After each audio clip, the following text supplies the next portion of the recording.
오늘 우리에게 주신 하나님 말씀은 구약성경 이사야 53장 1절부터 3절까지 말씀입니다. 제가 갖고 있는 구약성경 1033면에 있습니다. 이사야 53장 1절로 3절까지 말씀을 우리 함께 한 목소리로 낭독하겠습니다. 우리가 전한 것을 누가 믿었느냐? 여호와의 팔이 누구에게 나타났느냐? 그는 주 앞에서 자라나기를 연한 순 같고 마른 땅에서 나온 뿌리 같아서 고운 모양도 없고 풍채도 없은즉 우리가 보기에 흠모할 만한 아름다운 것이 없도다.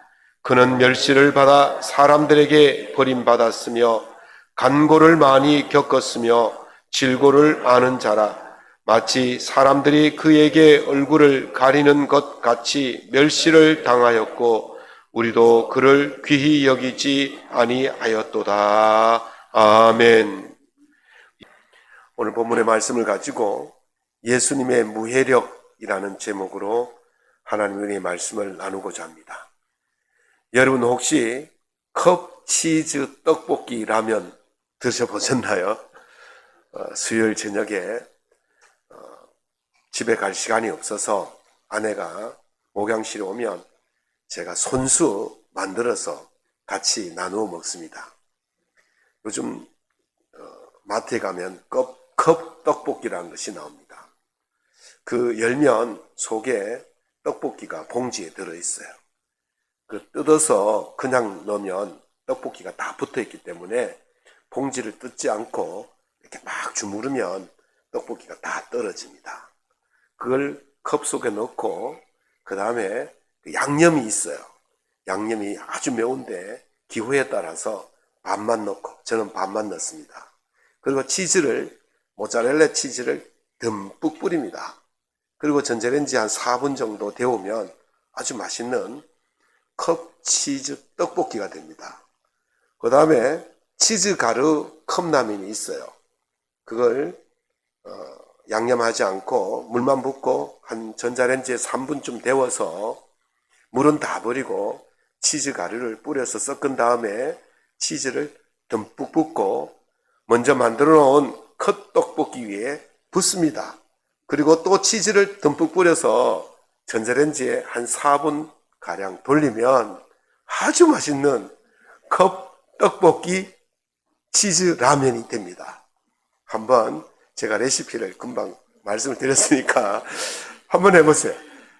근데 그 둘이서 단돈 5,000원도 안 드는 그 치즈컵 떡볶이 라면을 먹는데 얼마나 맛있는지 아내가 연신 천상의 맛이다 그러면서 먹더라고요. 이렇게 작지만 소소한 행복을 우리가 소확행이라고 그러잖아요. 그런데 이런 것들 중에서 우리에게 해를 끼치지 않는 것들이 있습니다. 작지만 앙증맞고 앙증 깜찍하고 또 기염 뽀짝하고 순수 대충한 것. 지금 제가 무슨 말 하는지 잘 못 알아들으시죠? 이게 지금 젊은 사람들이 그런 것을 아주 선호하고 좋아합니다. 아주 조그만 열쇠고리 같은 것들을 가방에 달고 옷에 액세서리를 하면서 이런 것들이 자기에게 위로를 준다는 거죠. 아무런 해도 끼치지 않을 것 같은 그런 작은 것들이 우리에게 위로를 준다. 그래서 그것을 무해력이다. 무해하지만 끌리는 힘이 있다. 그래서 무해력이라고 그래요. 요즘 젊은이들이 이 무해력을 많이 찾아다니는데 왜 젊은이들이 이 무해력을 많이 찾아다니느냐? 젊은이들 스스로를 긁힌 세대라 그래요. 이리 긁히고 저리 긁히고 위로 치고 아래로 치고 그래서 그들이 너무 긁히다 보니까 긁힌 세대다 그렇게 말하면서 자기들에게 해를 주지 않을 것 같은 자기들에게 스트레스를 주지 않을 것 같은 그런 것들을 찾아다니는데 그것들이 바로 무해력이라는 것이죠. 그래서 무해력은 해를 주지 않을 것 같은 그것을 무해력이라고 그렇게 말합니다. 오늘 본문에서 예수님의 모습을 이렇게 묘사합니다. 그는 주 앞에서 자라나기를 연한 순 같고 마른 땅에서 나온 뿌리 같아서 고운 모양도 없고 풍채도 없은즉 우리가 보기에 흠모할 만한 아름다운 것이 없도다. 고운 모양도 없고 풍채도 없고 흠모할 만한 것이 아무것도 없어요. 그 아무것도 아니. 누구든지 쉽게 이길 수 있는 그런 약한 그런 모습입니다. 이 모습이 전부라면 그것이 무해라고 할 수 있죠. 그러나 이 무해가 우리에게 전부라면 우리에게는 아무런 의미가 없어요. 그냥 그저 나에게 스트레스를 주지 않으니까 위로가 된다. 그 정도만 된다면 그것은 무슨 문제 해결을 할 수가 있겠습니까? 잠시 마음의 위안을 삼을 수 있을지 모르겠지만 우리의 근본적인 문제, 우리 삶의 이 팍팍하고 어려운 근본적인 문제는 해결해 줄 수가 없다는 것이죠. 문제는요, 위로가 아니라 그 근본적인 문제를 해결해 줄 수 있는 힘이라는 것입니다. 우리 예수님의 모습이 비록 풍채도 없고 흠모할 만한 아무것도 없다 할지라도 우리 예수님은 우리 삶의 근본적인 문제, 우리 인생의 근본적인 문제를 해결해 주실 줄로 믿습니다. 이 무해력은 해를 주지 않는 위로가 아니라, 그래서 끌리는 것이 아니라 정말 아무 해도 주지 않지만 진정한 문제를 해결해 줄 수 있을 때에 그것이 바로 무해력이 되는 것입니다. 그러면 예수님께서 어떻게 우리에게 무해력으로 다가오셔서 우리의 문제를 해결해 주실 수 있을까요?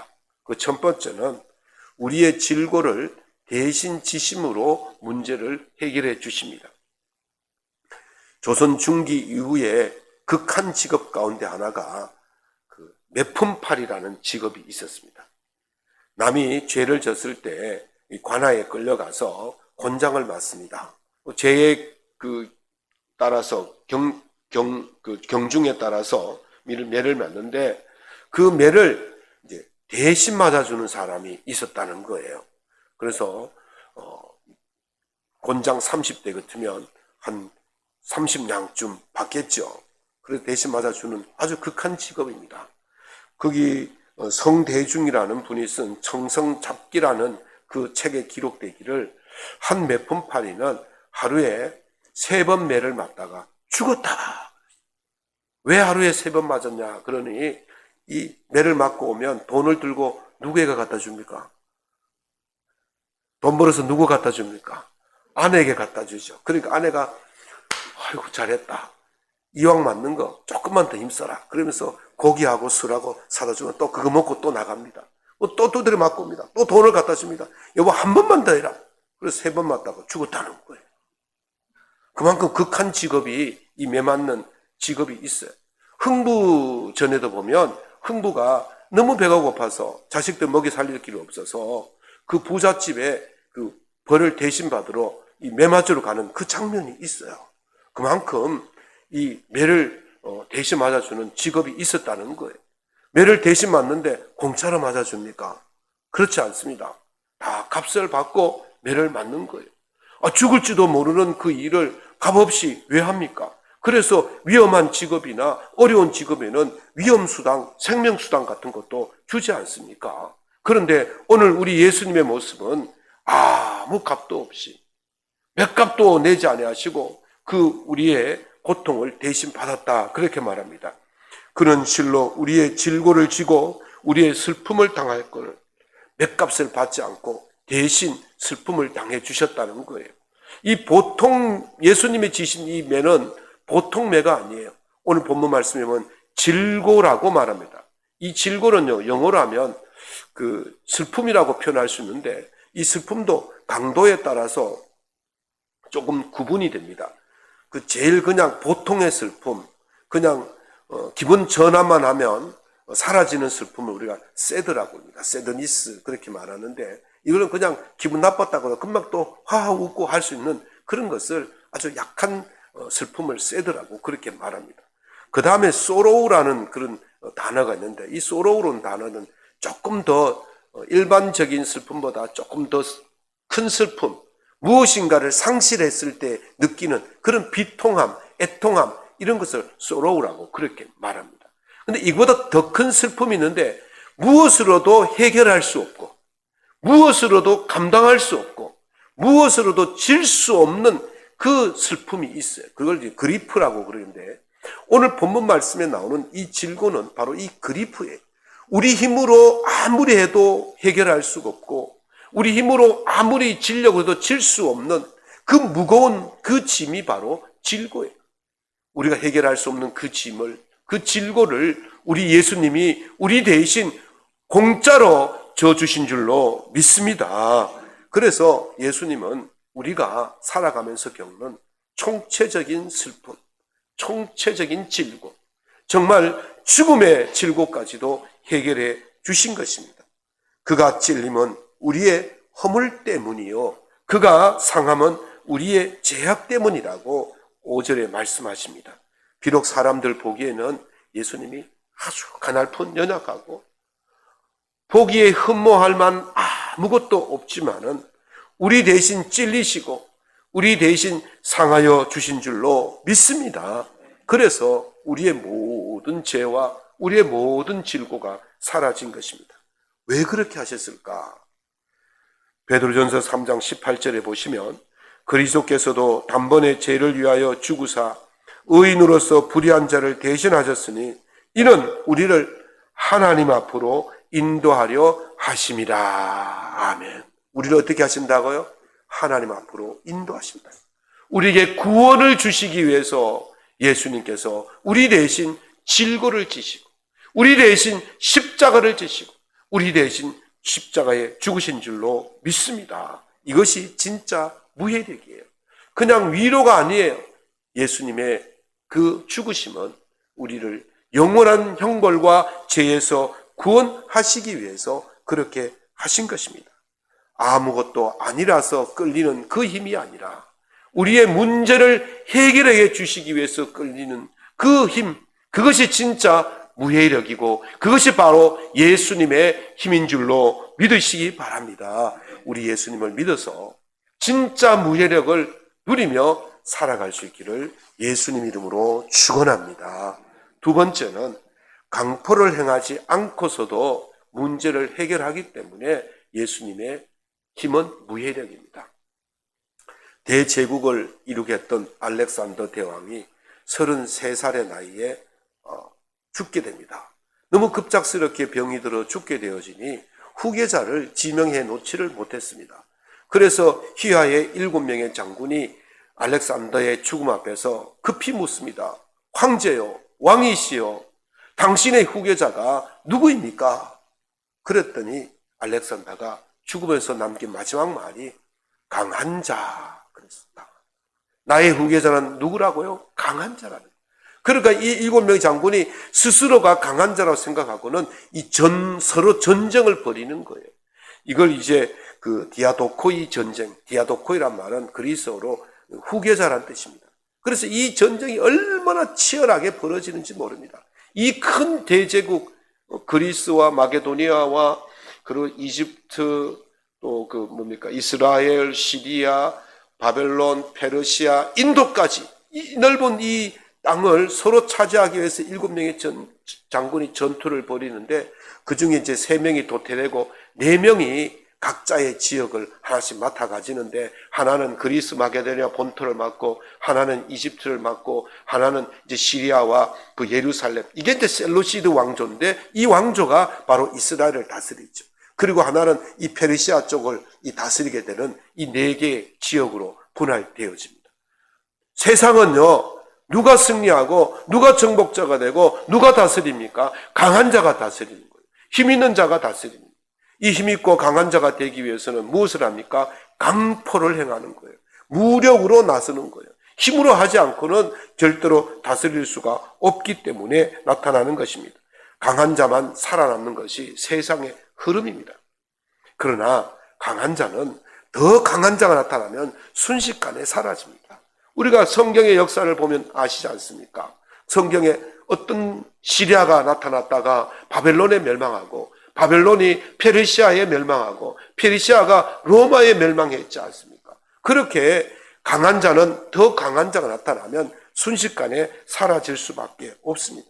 지금 온 나라가 왜 이렇게 혼란스럽습니까? 온 세계가 왜 이렇게 혼란스럽습니까? 힘으로 모든 것을 해결하려고 하기 때문에 혼란스러운 거예요. 총칼로, 대포로, 미사일로 해결하려고 하니까 이렇게 혼란스러운 것입니다. 그러나 우리 예수님은 세상의 힘으로 세상을 정복하지 않으셨습니다. 예수님을 잡으러 온 군사들을 향해서 칼을 빼어든 베드로에게 예수님이 이렇게 말씀하셨죠. 네 칼을 도로 칼집에 꼽으라. 칼을 가지는 자는 다 칼로 망하느니라. 너는 내가 내 아버지께 구하여 지금 12군단 더 되는 천사를 보내게 할 수 없는 줄로 아느냐. 칼로 망한 자는 뭐 한다고요? 칼로 흥한 자는 칼로 망하는 것. 힘으로 흥한 자는 힘으로 망하는 것입니다. 세상은요, 얼마든지 힘으로 이길 수 있지만 그것은 오래가지 못한다는 거예요. 결국 망한다는 거예요. 다시 말하면 하나님 나라는 칼에 있지 않다는 겁니다. 강포에 있지 않다는 겁니다. 힘에 있지 않다는 것입니다. 세상의 힘이 있지 않는 것이 하나님 나라인 것입니다. 그래서 오늘 이사야 선지자는 메시아의 모습을 가리켜서 강포를 행하지 아니한다, 그렇게 말씀하십니다. 힘으로 상대를 억압하지 아니한다는 것입니다. 예수님은 힘으로 상대를 억압하지 않고 자기를 죽였고 복종하여 죽기까지 복종하셨으니 십자가에 죽으심이라. 그것으로 모든 세상이 예수님의 발 앞에 무릎을 꿇은 줄로 믿습니다. 세상은 힘으로 세상을 정복하려 하지만 성도는 힘으로 세상을 이기는 사람이 아닙니다. 성도는 믿음으로 세상을 이기는 사람인 줄로 믿습니다. 히브리서 11장 33절과 38절에 저희가 믿음으로 나라들을 이기기도 하며 의를 행하기도 하며 약속을 받기도 하며 사자들의 입을 막기도 하며 이런 사람은 세상이 감당하지 못하느니라. 아멘. 무엇으로 이겼다고요? 믿음으로 이겼어요. 믿음으로 살아가는 사람들은 세상이 감당하지 못할 가장 강한 자가 될 줄로 믿습니다. 그러므로 예수님이 강포 대신 우리를 믿음으로 구원하신 것처럼 우리 또한 예수님 따라서 믿음으로 이 세상을 승리하며 참다운 무해력이신 예수님을 닮아갈 수 있기를 예수님 이름으로 축원합니다. 세 번째는 속이지 않고서도 모든 문제를 해결하시기 때문입니다. 워싱이란 말 들어보셨죠? 워싱이란 것은 세탁하는 것을 워싱이라 그래요. 그런데 이것은 주로 이제 어류에 많이 붙입니다. 어류 중에서도 어떤 것에 붙이죠? 청바지에 붙입니다. 멀쩡한 청바지 사가지고 색깔을 뺍니다. 요즘은 이제 집에서 잘 못 빼니까 어떻게 합니까? 아예 회사에서 그렇게 천의 색깔을 뺍니다. 약품을 쓰든지 강한 마찰력을 일으켜서 색깔을 뺍니다. 제 청바지도 보면 막 좀 중고품처럼 막 색깔이 빠진 게 이걸 워싱이라 그래요. 그래서 뭐 청바지 워싱 이러면 참 그런 대로 괜찮은데 이것을 일반 물건이나 회사나 사람한테 붙이면 이미지 세탁 이런 뜻이 아주 부정적인 돈 세탁하듯이 막 환경 오염을 막 유발하는 그 회사가 그린 사업에 기부를 많이 해요. 그러면 이 환경 오염 회사가 자기들의 이미지를 뭐 합니까? 세탁하는 거예요. 그린 환경 활동에 많이 기부하면서 우리 회사는 그런 회사가 아니라라는 그 이미지 세탁하는 거예요. 이게 워싱이 되는 거예요. 이걸 이제 그린 워싱이라고 해요. 또 독재 국가에서 이제 세계 국제 스포츠 대회를 유치해 가지고 합니다. 우리나라는 독재 국가가 아니야. 그런 것을 알리기 위해 가지고 국제 대회를 막 유치하죠. 이걸 스포츠 워싱이라고 그래요. 또 사이비 이단들 중에서요. 우리는 사이비 이단이 아니야. 이걸 나타내기 위해서 봉사활동을 엄청나게 합니다. 그 대표적인 이단 중에 하나가 하나님의 교회 안상홍 또 장길자 그거 아닙니까? 지난번에 뭐 노벨 사이언스라는 협회에서 국제 봉사상을 줬다는 거예요. 그러면서 그거 들고 막 선전하는 거죠. 봐라, 우리 이단 아니야. 또 이만희 신천지, 이만희 같은 경우도 그렇게 많이 해요. 우리나라의 대표적인 이 활동, 봉사활동 단체가 바로 이 이단에서 나왔다니까요. 왜 이들이 이렇게 합니까? 우리가 나쁜 게 아니야. 우리 이미지를 좋게 하기 위해서. 그걸 이제 종교 워싱이라고 그렇게 말합니다. 자기 이미지를 세탁하는 거예요. 그런데요, 남을 속일 수는 있어요. 잠시는요, 속일 수 있지만 그 세월이 지나고 그 내면을 알게 되어지면 더 악한, 더 나쁜 효과를 가져올 수가 있다는 것입니다. 그래서 그들은 그 속임 때문에 스스로가 무너지게 되는 것입니다. 예수님은요, 속임으로 문제를 해결하시는 분이 아닙니다. 이사야 53장 9절에 그의 입에 거짓이 없었으나 그의 무덤이 악인들과 함께 있었으며 그가 죽은 후에 부자와 함께 있었도다. 이걸 현대인의 성경에 이렇게 번역해 놓았습니다. 그는 거짓말을 한 적이 없었으나 악인들처럼 죽임을 당하여 부자의 묘실에 묻혔다. 예수님은요, 죽을지언정 거짓말을 하지 않으신 분입니다. 예수님은 거짓으로 문제를 해결하려고 하신 분이 아닌 것입니다. 예수님의 자체는 거짓이 존재할 수가 없어요. 거짓은 누구의 것이냐? 마귀의 것입니다. 요한복음 8장 44절에 보면 마귀는 거짓을 말할 때마다 제 것으로 말하나니 이는 그가 거짓말쟁이요 거짓의 아비가 되었습니다. 그러니 선하신 하나님 속에 거짓이 존재할 수가 없는 거예요. 또 그 위기를 모면하려고 거짓으로 마귀의 것을 차용해 올 수도 없는 분입니다. 그러니까 거짓말을 하지 않기 위해서, 진실을 말하기 위해서 그는 죽임을 택한 것입니다. 그 제사장들이나 또는 그 누굽니까? 예수님을 죽인 빌라도 앞에 갔을 때 빌라도가 질문할 때 슬쩍 그냥 거짓말 한마디만 했으면 죽지 않았을 거예요. 그러나 그렇게 하지 않았습니다. 예수님은 진실을 말했어요. 거짓으로 하지 않았어요. 정직으로 정면 돌파를 했던 것입니다. 오히려 예수님의 정직이 그것 때문에 온 인류가 살아나게 된 줄로 믿습니다. 돈키호테라는 소설 아시죠? 거기에 시종, 돈키호테의 그 시종 이름이 뭐냐면 산초 판사라는 그 시종이 있어요. 그 시종이 주인에게 이렇게 권면합니다. 정직이 최선의 방책입니다. 정직이야말로 근본적인 문제를 해결할 수 있는 열쇠라는 거예요. 예수님은 속이지 않는 무함으로 우리 죄의 문제를 근본적으로 해결하신 진짜 무해력을 가지신 분인 줄로 믿으시기 바랍니다. 정직하기 때문에 손해를 보고 정직하기 때문에 고난을 받는 것이 마치 약한 것처럼 보이지만 결과는 그렇지 않습니다. 베드로 사도는 이렇게 말씀하십니다. 애매히 고난을 받아도 하나님을 생각함으로 슬픔을 참으면 이는 아름답다 했습니다. 하나님께서 아름답다고 하신 그것들을 그냥 두시겠습니까? 하나님께서는 아름답다고 여기시는 것에 반드시 은혜를 내려주실 줄로 믿습니다. 하나님께서는 아름답다고 하신 그곳에 반드시 복이 임하게 하십니다. 비록 악인들처럼 예수님이 죽임을 당했지만 그의 묘실이 부자와 함께 되었다 그렇게 말합니다. 그리고 오늘 이사야 53장 11절에 내가 그에게 존귀한 자와 함께 몫을 받게 하며 강한 자와 함께 탈취한 것을 나누리게 하리라 하셨습니다. 궁극적으로 우리를 어떻게 하신다고요? 우리를 강한 자가 되게 하신다. 궁극적으로 우리를 존귀하게 하신다는 거예요. 어떤 자들에게 예수 그리스도의 무예력을 믿고 그분의 무예력을 따라서 우리 또한 이웃에게 무예력을 행하는, 그래서 정직하게 살아가는 자들에게 하나님께서 강한 자가 되게 해주시고 존귀한 자가 되게 해주시는 은혜를 내려주실 줄로 믿습니다.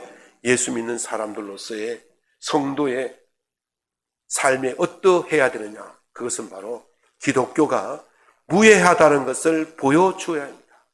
그 무해하다는 것을 그냥 보여주는 것이 아니라 예수 그리스도를 통해서 가장 강한 힘이 있다는 사실, 그것을 보여주는 삶을 살아야 할 것입니다. 오늘 살아가실 때에 예수만이 진정한 무예력이고 그 예수를 따라서 우리 또한 무해력 삶을 살아갈 수 있기를 예수님 이름으로 축원합니다.